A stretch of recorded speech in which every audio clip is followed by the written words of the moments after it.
Enterprise Stories is the weekly radio program that shares the experiences of successful Nigerian entrepreneurs and provides expert analysis of their success factors. Enterprise Stories, business stories of success. From fundraising concerts at 5 years old to social service as an adult, this episode features the story of a social entrepreneur dedicated to helping children learn how to read and write. Welcome to Enterprise Stories. My name is Olawale Anifowoshe. We will be back with this and more learning on Enterprise Stories after this break from Stanbic IBTC. When you are successful in your small business, as I am, people will always come to you. They want to know what you're doing differently, who your bankers are, and what kind of deals you are getting from them.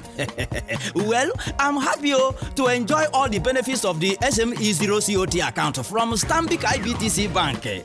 My profit is up. But why? Because I get 0 COT, unlimited turnover, no limit on check lodgement or withdrawals, free internet and telephone banking, as well as discount on training courses for small business owners. With special benefits like that on the SME0COT account from Stanbic IBTC Bank. Now, there is no reason why your business won't boom just like mine. Stanbic IBTC Bank, moving forward. Good day, listeners. Welcome to Enterprise Stories. My name is Victor Afolabi, and today I'll be your faculty on this program. I will be talking about marketing communication budget as our topic for today. In understanding marketing communication, here we're talking about your cost of advertising, we're talking about cost of your promotions, and cost of all kinds of communication you do to your prospects or your clients or your customers. And most times when I meet growing businesses or small-time businesses or entrepreneurs generally, the first question they ask is, how do I determine what exactly my communication budget or my marketing budget or my advertising budget should be? How much really should I put aside to be able to let my prospective clients know about my business or service? Today, I will be showing us 4 different markers in which you can use. I'll be telling us the strength and the downside of each of them. Basically, the first one is what we call the affordable budget. And this is more or less like the rule of the thumb. What the organization is able to do is look at what the company can afford. This does not see promotion as an investment. I must tell you, this is the archaic way of putting aside a budget. The CEO wakes up, the marketing manager wakes up and says, today we put aside an X amount for this year to grow our business, to support our business, or to advertise. Like I said, the downside is hip shooting. There's no analytical data, there's no fact by which we're taking this decision. But quite a number of organizations go by the affordable budget method of setting their communication budget. The second is a percentage of sales method. I've seen a lot of multinationals and a lot of blue chip companies do this with a lot of downside. What is this about? This can be, of course, a situation whereby you take a percentage of your forecasted sales or your current sales, and it is this percentage you set aside as your marketing investment in terms of advertising or marketing communications or promotion, as the case may be. Of course, this has an advantage. The advantage here is that it keeps all marketing managers in check. The more we do in terms of business growth, the more we have some funds to run some advertising or further grow the business. However, what is the limitation? The limitation here is it views sales as a determinant of marketing investment rather than seeing marketing investment as a result of sales, which means you are putting the cart before the horse. What we need to do is have an investment to give us what is called an uplift. If you have a baseline sales and you need to generate an uplift and incremental volume, that is when we should see a marketing budget, which actually should be called marketing investment, as something we need to put some funds aside for. The upside of this also is that most times the budget is set as availability of funds exists instead of looking more at market opportunities. Like I said, quite a number of multinationals do this, and basically it allows them or slows them down in taking the huge opportunities that is available in the marketplace, because basically it is tied to their sales performance, whether historical, forecasted, or current. The other part is the competitive parity method of setting a marketing budget. And here you're looking more at competition. What is the industry doing? What is the industry average? For example, in marketing, we talk about something called the share of voice. What companies do at times is ask each other, what is so-so person spending on their share of voice? And we either try to match, or based on what we are in the market, whether we're a market leader or a challenger, we try to step down or increase in terms of share of voice with competitors. For me, I see this also as limiting. It means you're looking at other people as the barometer to determine how much you want to invest in taking the opportunities available in the marketplace. And finally, the fourth one, which for me I'm an advocate of, is the objective and task method. And this helps you to develop budget by defining set objectives, specific objective for the business as you go into an operational year, and the task to be performed to achieve this objective, which means you set the task to achieve an objective, then you see what the cost will be to carry out that task to achieve an objective which is forecasted. And this has a lot of upside. The upside is it allows you to see the opportunities and makes you plan the resources that you need to take those opportunities and give you the growth that you desire. This forces us to spell out the relationship between amount spent, the exposure level or the trial level you want to achieve, trial rate you want to achieve, the usage you want to achieve, and the end result that you finally get. And it gives you a very empirical method to be able to plan what your budget is. So to all entrepreneurs out there, I will advocate that first is to sit down. What do I want to achieve by investing X amount of money? In achieving this, what task do I need to carry out? Do I need to do a sales promotion? Is it advertising? Is it trials? Is it free samples? What exactly is it CSR? Now, when you look at that activity, then you can cost the activity, and then you can in retrospect see how much of the budget achieved what has been achieved. Like someone once said, he says, I know that every time I do an advertising, 50% of it is not accounted for, is wasted. I just don't know which part of the 50%. So to take out away from this dilemma is to make sure that we drive our advertising or marketing communication budget from an activity-based perspective. Thank you, listeners. My brother, you see, for this our import and export business, not be who go China pass na be the issue. Now who you dey follow talk na im matter, eh? Who you dey follow talk as how? The expert then we sabi the business of import and export in toto. People like Stanbic IBTC Bank. Stanbic IBTC? Nah, person name be that. Stanbic IBTC Bank na my bank, and then sabi my business well. Announcing the arrival of Flight 220 from China. Doing business in China? Come, let's talk about how our expertise and understanding of the import and export business will help you grow and trade smarter. With Stanbic IBTC Bank, you have access to import and export trade finance, letters of credit, telegraphic transfer, bills for collection, and other well-tailored trade advice that moves you forward. For more information, visit www.stanbicibtc.com or call our number 0700 2255 782 6242. Stanbic IBTC, moving forward. We are back. We're now in the story of the day segment. In the studio with us today, we have a very interesting guest. From music to social work, we have Tosin Jegede, the CEO of Tosin Jegede Foundation. You're welcome to Enterprise Stories. Thank you very much. You know, every time that I come in contact with you, I keep getting that image of that little girl on TV, singing and dancing, and I'm sure pretty much everyone has that picture in their mind. Yeah, that little girl. But so many years after, you are now in social work. You're a social entrepreneur, and you're fighting a cause. Can you share some of the things that have changed your view from music to what you're doing now? I think the interesting thing is I started singing when I was 4, and that was because of an experience I had at SOS Children's Village Solo. I wanted to sing to make them happy. That's all I knew. And my dad wrote songs. I had a band, so it was just interesting for me. And then from that, I released my first album, age 5. Went around the country touring, different motherless babies' homes, raising money for motherless babies' homes, because that's how it really started. And from that, I became this celebrity because I was touring the nation, having my music being played, and going to see the governors. But what people didn't really see was that I was actually doing fundraising concerts. So somehow I was always into social work. It's just that it just seemed like, oh my God, that's a little girl that sings. So I think having to have grown up being someone that was identified wherever I went, I just realized, I want to actually spend some time and actually grow up and be that adult. And being an adult, being away from the limelight, I just realized that my calling just want to just change people's lives, because as I got older, I started discovering that it was really about changing lives, making people happy, just trying to change the way they actually saw things. And then I thought, let's put some structure to this and register Tosin Jegede Foundation. Fantastic. One Child, One Book. Yes. That's the project. Yes. Tell us about it, and how are you going about achieving One Child, One Book? Okay, One Child, One Book is following on what Tosin Jegede Foundation does. So we support education of primary school children, and our focus is actually the underprivileged. So what we looked at was, okay, why don't we try and do something to enhance the time of a child while they're in primary school? I'm starting picking things from shoes to bags to now realize actually, why don't we build libraries? That was the first initial plan. And then we started asking questions, asking teachers, asking children, and we found out that first of all they didn't have libraries. The next step was that we're getting things like children were finishing school not being able to read.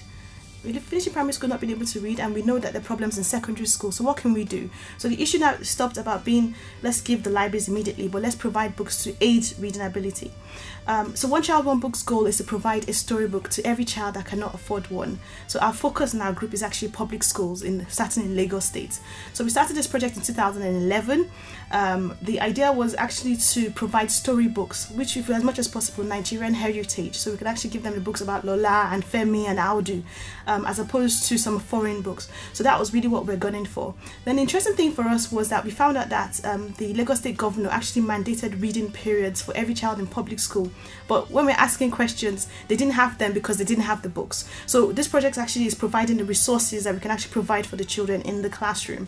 So so far we've been into 6 schools across Lagos, in Bariga, Obalende, Ojota, and Maryland, and Festac Town actually. And what we've been doing is that we work with class by class, basically assessing children's reading level. So it's a current reading level. So for example, the school in Maryland we went to in February, we actually did a test and saw that 50 children in the class, only 2 could attempt to read what was US standard primary 4 level, and most of them we had to give them primary 2 books or primary 3 books. So that's what we're finding actually is a trend. And then we're going into a bit more technical sides of saying, okay, we're giving you books, what else can we find out? What are we actually noticing? So starting noticing things like children that enroll earlier into school are better readers, children that have access to books at home are better readers. So there's some little things that we're coming up with. So the idea is just a simple thing to just provide storybooks, which I thought was a crazy idea. Like, I mean, children should have books anyway, but the value that we see that the teachers actually I mean, they're just experiencing. Thank you so much. We have something to give the children now. The children are so happy about it. It just, keeps us going. And we're trying to see, I mean, as a social entrepreneur, we have to see how we can expand this. So we've gotten to the level of not being able to find enough Nigerians published books to actually having people write books for us. So we actually published our first book, which was written by one of our volunteers in our team. She's actually an editor in the UK. So she wrote a story about Mr. Tortoise, those old folk tales that we used to have. And we published the book in April, and we did the launch. We distributed the books for the first time Children's Day in May. So we're looking to publish more of that. And since then, we'll be having more people contact us with stories, and we have people that are volunteering to illustrate. So we'll be looking to go more into that arm of actually publishing books and making them more available for children. And then hopefully we can actually get some of these children writing stories eventually, and maybe even drawing stories as well. I'm drawing pictures, so we can actually have books created by children and then making them stars in a way. So we're sort of looking at that. That is probably maybe the next 5 years. Fantastic. I mean, this all sounds great. Yes. And anyone listening right now is like, fantastic. Tosin Jegede Foundation is doing a laudable thing. This is a piece of cake. But I know it is not. It's not. What are those things that have along the line, along the way, proved to be difficult, and how have you been able to overcome some of these challenges? In addition to that, I also would like our listeners to learn a bit about the social work and how you've been able to remain sustainable. Okay. Challenges initially were, first of all, I thought it was a crazy idea. I mean, I just thought, I schooled in England for some time, but even forgetting that, when I was in primary school, we had a library. So I just thought, why should children not have libraries? So I had to basically, deal with the idea. So the first thing was information. I thought this would be good. I thought it would be very fantastic when you just get books, build a library and that. But then I started asking questions, what happens, So information was the first thing. Then I had the idea, but then how to build it. So it was now like, okay, how do I contact the Lagos State government? How do I go into schools? So I'm trying to get contacts with the Lagos State body. So now I know it's SUBEB that actually work with primary schools as opposed to local government. So all that kind of stuff. Then the issue of how to cost it. So for every book, how much would it cost me to put a book into a child's hand? So that first part, I mean, I'm quite fortunate that I like mathematics. So Excel is my best friend. So I think in Excel in that sense. So the nights, I mean, the sleepless nights, I mean, you can't even tell how long I have to stay up to actually put down my idea down in a spreadsheet and actually break it down. So I think initially it was information and just trying to understand what I was going to do. And the next step was funding. So for me, it was like, oh, wow, this project is like how much we can sort this. I mean, initially I thought the project was going to be like 100 million or something like that. Or we can do this in 1 year. And it was just like, this is not, it's not realistic really. But for me to understand that there's some elements that I need to get advice on. There's some things that when I build my more information, I can expand more on. There's some things that I think I need, but I don't really need because I can partner with another organization that can do it. So those are the initial things that I had to deal with.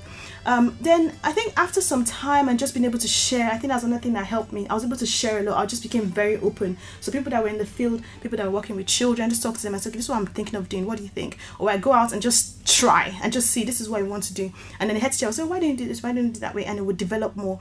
So I think those were the things that helped me in the start. And then basically when I was confident that I felt this was something that I had, I can now say, okay, do you know what, this project I'm trying to do, I need some money for it. I'm not really sure how I'm going to go about it. Maybe I'm asking, I need 100 million, but I'm not sure. Whatever you can give me, let's put towards, it's this sort of idea. So friends and family are the ones that would help initially as well.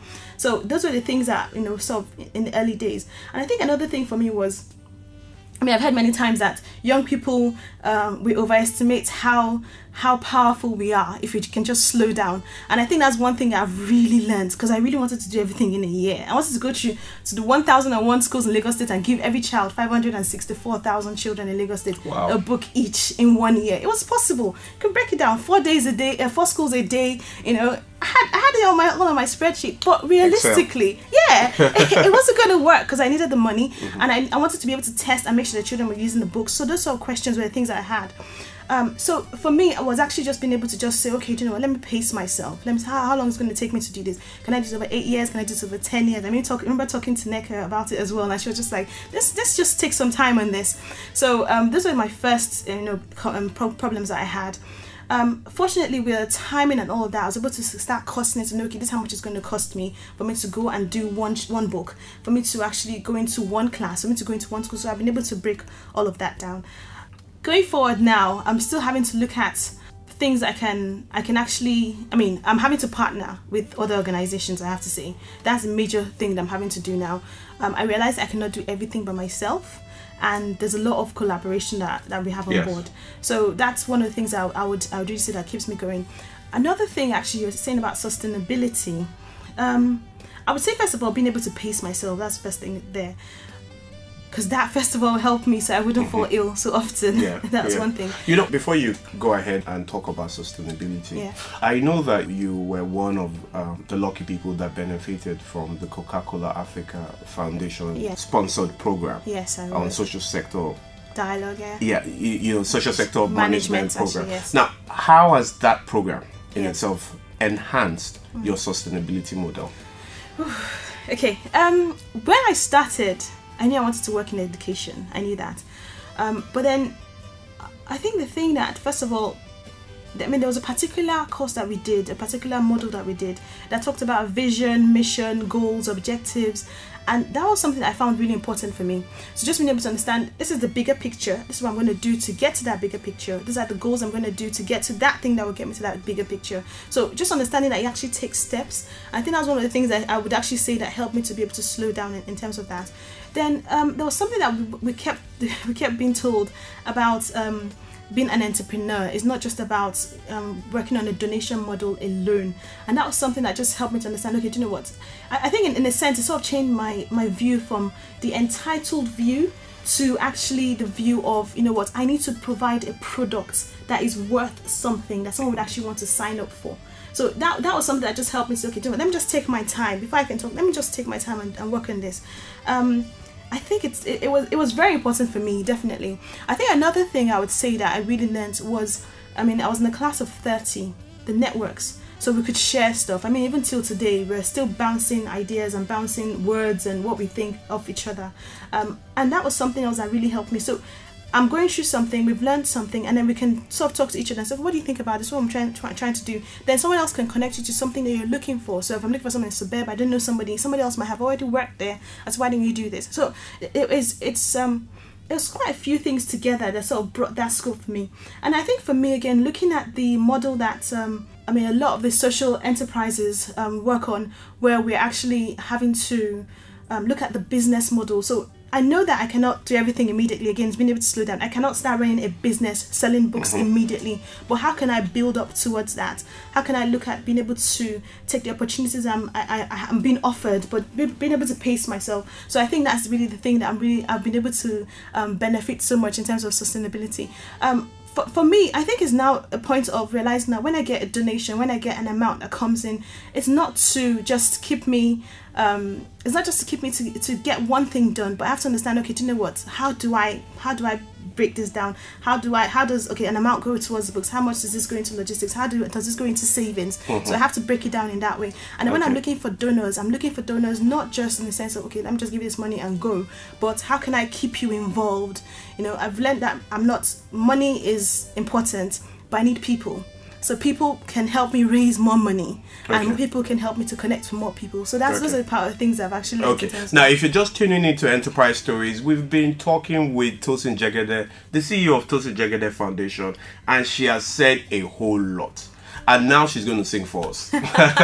No, but seriously, Tosin has shared a whole lot with us about how she went from music as social work to actually graduating to One Child, One Book project. Yes. And she's revealed a lot to us. But Tosin, I really want us to go on and on, but we're going to have to wrap up. But before we go, I want you to tell us what next with Tosin Jegede Foundation. Okay, what next is we're going into more states. Lagos State is our model, but the idea is that we want to actually make sure that, first of all, we want to advocate for reading periods in every class. So we want to make sure that children everywhere have access to books and being able to read. The second thing is actually being able to go into more states in Nigeria. Another thing that we're looking at is what I mentioned about publishing books. So being able to provide them hard copy, electronic copies in different languages, books written by different people, adults, children. So we're looking at going into that area. I think we want to run, we will be running One Child, One Book for quite some time. As much as possible, we want to see how we can provide a model or a template that we can just ship to any state, any NGO, any group can actually run it without us being there. And then we can just share our experience, because it's a lot that we need to do, and Nigeria is a big place.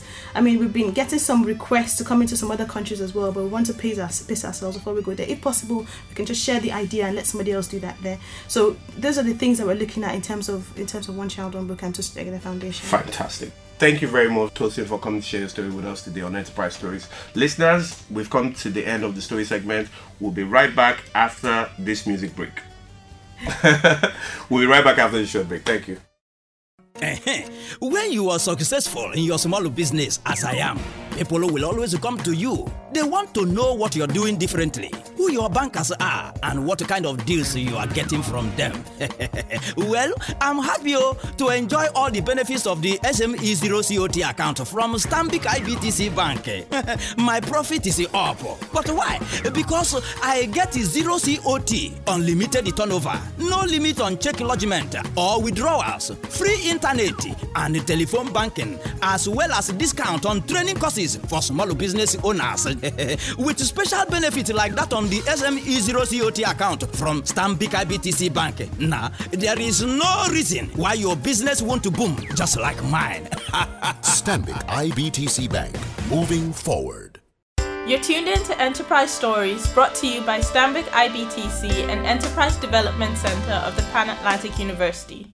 Yes, we are now in the analysis segment, and we have just heard the interesting story of Tosin Jegede Foundation. Mokwe, what's your analysis of this story? Thank you, Wally. I've listened to the story on Tosin Jegede of the Tosin Jegede Foundation, and here are my analysis. Well, first of all, it is a huge challenge to move from just being a musician to becoming a business owner.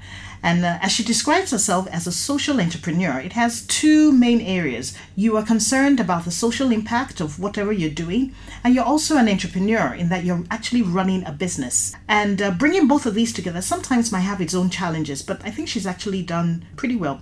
Here are my analysis of what I found very interesting. Passion. she is definitely a passionate person.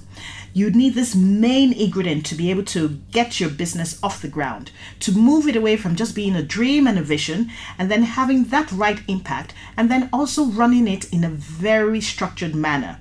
Her passion gave her the right platform. She had been able to, use her platform of being a singer and then use this platform to be able to get to the kind of businesses that she wants. It gave her a better insight into the kind of work that she wanted to do. And then she was able to then structure it and then find out how she'd be able to leverage on it to be able to give that kind of impact that she wanted. Now, some of the main areas that I found she was able to address was giving it structure. It wasn't just going to be about lip service. It wasn't just about talking. It was giving it a right structure. And what she was able to do was to research very well into what the needs were. Identification of the problem is extremely important. Otherwise, you'll be running around in circles. She narrowed it right down and was able to focus on a particular entry level where she felt the impact would be felt a whole lot more. Once she was able to zero it down on this area, her focus led her to try and find out more information, though she did find quite a lot of challenges in this area. And I think this is critical to understand that primary information is always the best. It's always the most difficult to find, but without that raw ingredient, you might not be solving the problem that you're trying to solve. So she did have to get her hands really dirty and really find out where her impact will be felt. And this primary information steered her into the right places to find out where she'd be able to give more impact. Again, costing of her services seemed to be a bit of a problem. When you're trying to make social influence and also be an entrepreneur, your pricing and your costing structure has got to be, you have to find that balance. Otherwise, you may not just be transferring any value. And it must also be affordable by the person or the people who you're actually targeting. So identifying the right target market and at the right cost is a main learning point that we should all take away from here. Funding always seems to be a main problem, but you do need to prove your concept. What she had done was to be able to prove that this is a very viable enterprise, and she's been able to do a whole lot of research so that all the potential questions that might be coming from funding partners would have been answered, and they can actually see where the money is going to come from. When you're seeking out funding, you need to have proven the concept at least to a point so that the funding partners feel that the risk that they're going to take is at least minimized in all areas. Again, this is something that we also learned. Her collaborative efforts. She didn't try to do it all by herself. She was looking at ways of even trying to get into the state government to try and see what kind of collaboration efforts she could get on this area. In business, you do need to think in diversity. You cannot do everything by yourself because the more you try and do it by yourself, you get drained by the weight of the problems. So we do need to take a cue from this and actually see where we can collaborate, where the synergies are actually evident. So for Tosin Jegede, she has actually learned. She's probably been in this business far longer than she realizes, and she's been able to leverage on her networks to actually get her to this point. And for us, these are the learning points that we've been able to take out. Thank you, Mokwe, for your analysis. Listeners, we've come to the end of Enterprise Stories this week. You've heard the story of Tosin Jegede, and I hope you've learned some useful tips on how you can start, nurture, and grow your own idea. Until next week, stay blessed. Join Enterprise Development Center of the Pan-Atlantic University, formerly known as the Pan-African University, as we celebrate 10 years of entrepreneurship development in Nigeria. For questions and comments, please email edc@pau.edu.ng or log on to Enterprise Stories on nigeria.sma2kid.org for useful resources and articles to help grow your business.